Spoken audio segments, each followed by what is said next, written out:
Well, let's go back and talk about schizophrenia for just a second. The question is, schizophrenia involves basically breaking with ordinary value systems, and how does it relate to the psychedelic state? And people who have schizophrenic relatives in their family tree, how should they relate to the psychedelic experience and so forth? I mean, I'm extrapolating, but that's the basic thing.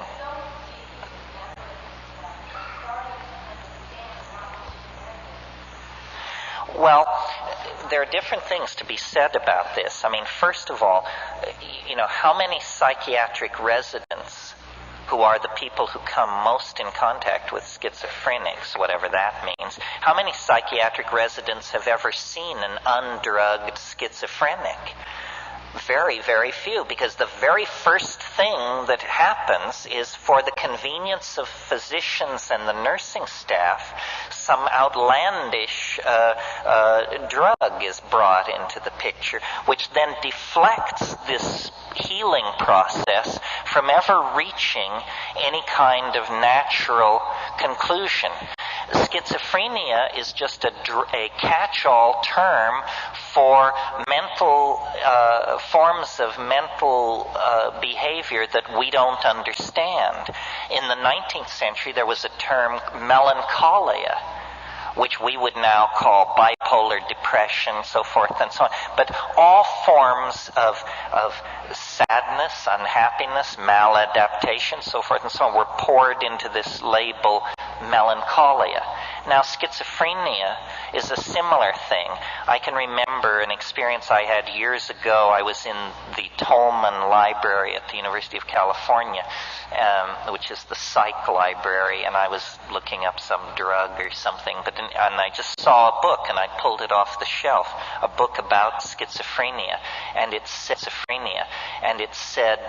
the typical schizophrenic lives in a world of twilight imagining, marginal to his society, incapable of holding a regular job. These people live on the fringes, content to drift in their own self-created value system. I said, that's it.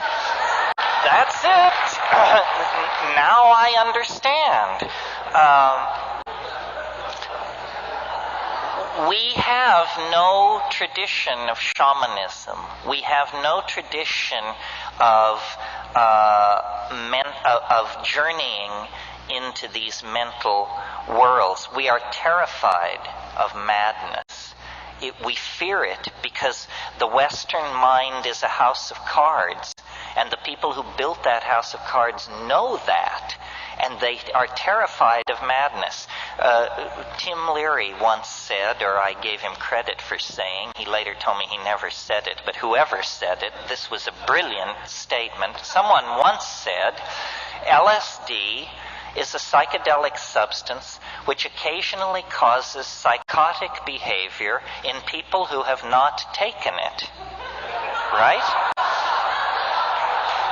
And I would bet you that more people have exhibited psychotic behavior from not taking LSD, but just thinking about it, than ever exhibited it from taking it. Certainly in my family, I watched my parents both go psychotic from the mere fact that LSD existed. They would never have taken it.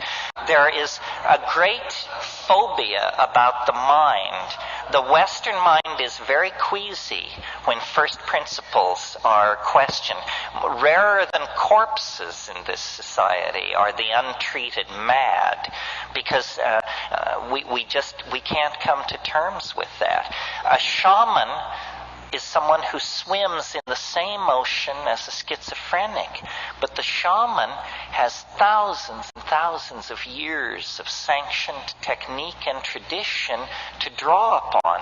In a traditional society, if you exhibit quote-unquote schizophrenic tendencies, you are immediately drawn out of the pack and put under the care and tutelage of master shamans.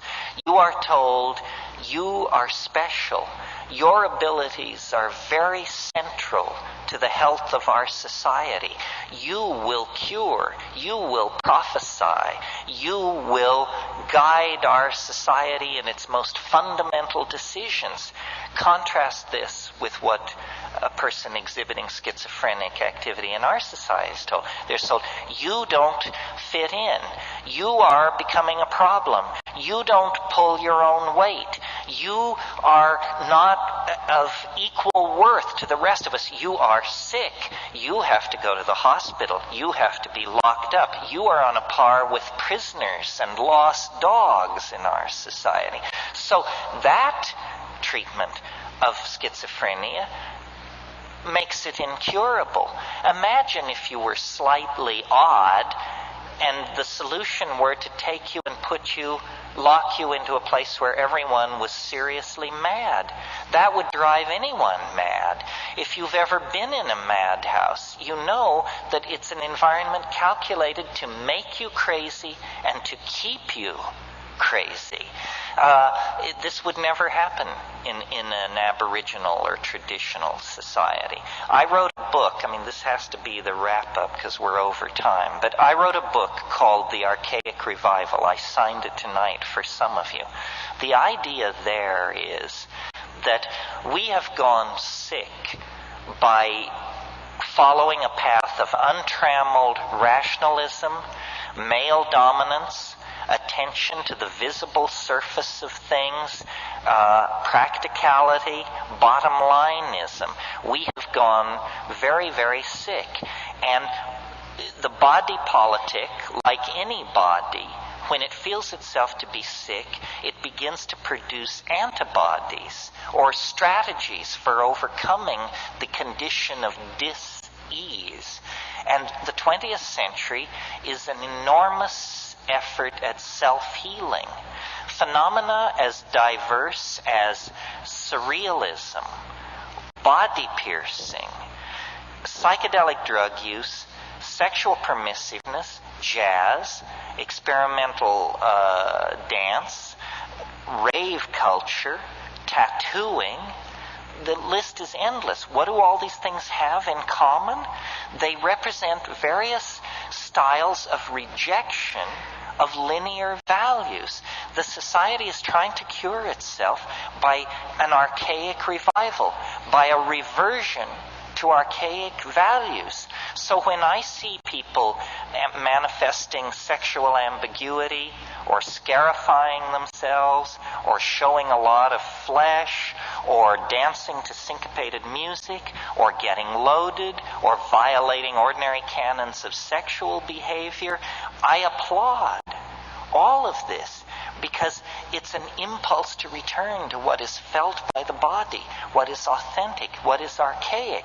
And when you tease apart these archaic impulses, at the very center of all these impulses is the desire to return to a world of magical empowerment of feeling.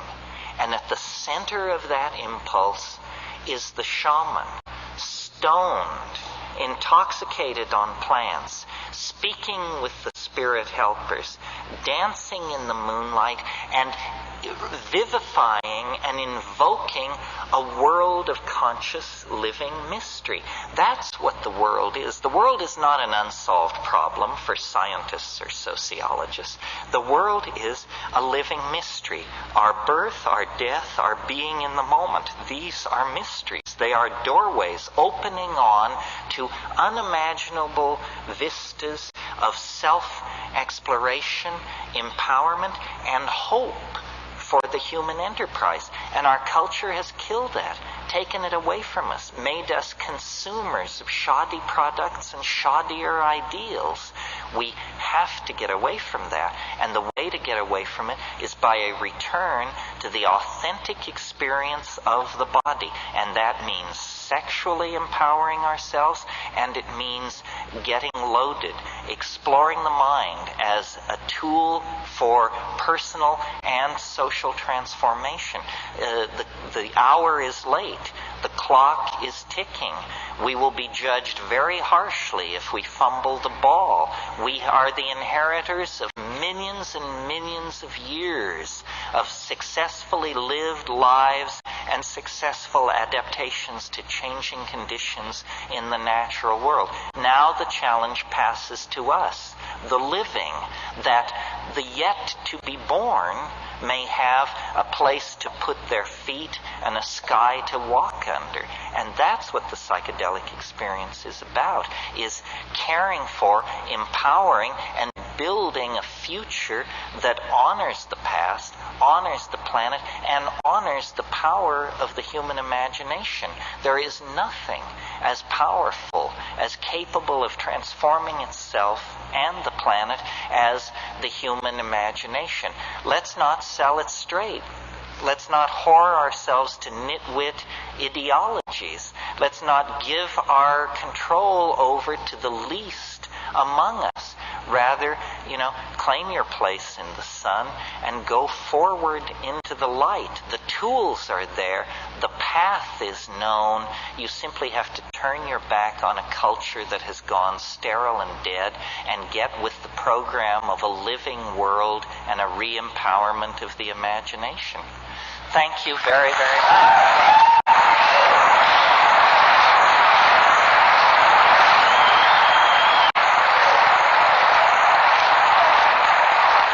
Thank you. Thank you.